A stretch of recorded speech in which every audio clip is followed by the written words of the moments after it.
So now I want to go into the fire element specifically. And there's really so much information I could share about the fire element, but I wanted to start with the paramita connected with the fire element. Many of you probably don't know what the paramitas are, but that's what really got me excited about five element theory. I had kind of just known the basics of the five elements until I discovered what the paramita were. And what they are is for adherents to Tibetan Buddhism, that philosophy. It's life precepts or life practices. They're also called the six perfections. And so, what they are specifically is for the earth element is generosity. For the metal element, it's perseverance, also enthusiasm and diligence. For the water element, it's ethics and morality and truth. It's like development of the intellect and your moral compass, essentially. And then for the wood element, the paramita is patience and tolerance. And then for the fire element, the paramita is basically meditation. It's concentration and mindfulness. And so these are prescribed, like I said, for all adherents to Tibetan Buddhism, but especially for the bodhisattva. And that is a person who's vowed to be reborn until all suffering is relieved, which to me, very noble vow. And so these have got to be some pretty powerful tools. So the way that I found it, it was really just a kind of a chance discovery. I think I was looking up information on the five elements, basically with just books that I had in my house. And I was reading this book called Healing with Whole Foods by Paul Pitchford.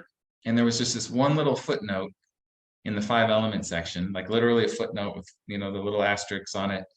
And he mentioned the paramitas and how they help overcome the negative emotions of the five elements. And so I was like, whoa, I've never heard of the paramitas. And I was studying, I don't think I'd started my book on the five elements yet. I think this might have been like the spark that initiated that.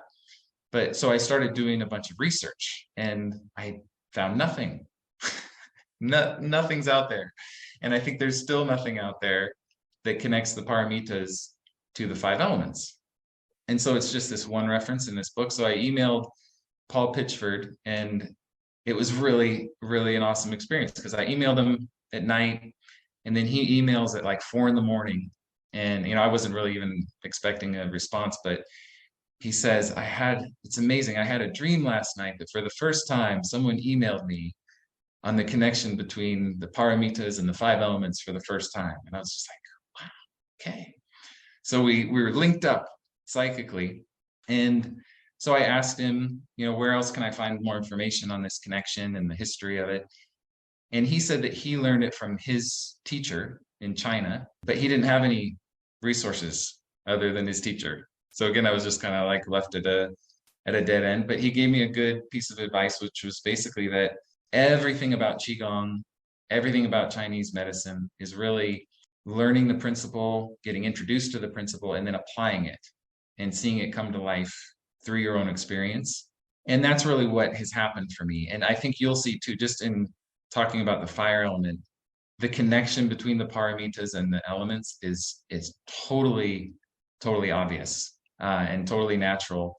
And so I still kind of believe that there's like a paywall or something like that. Like this information hasn't gotten to the West yet, that maybe on some mountain in India or in China, way atop the mountain, there's like a special temple and there's a high priest or priestess there. And you have to go through all these initiations. And then finally you learn about the paramitas, because I'm sure it's there somewhere. It's got to be there somewhere. Because where did this teacher in China come across it? And that's kind of the nature of a lot of structures, even, religious or spiritual structures, or even primarily those kinds of structures. There's different levels you got to pass through before you get this sweet bit of information. But to me, that's my purpose in doing this is I know it works and I want to share it and spread it.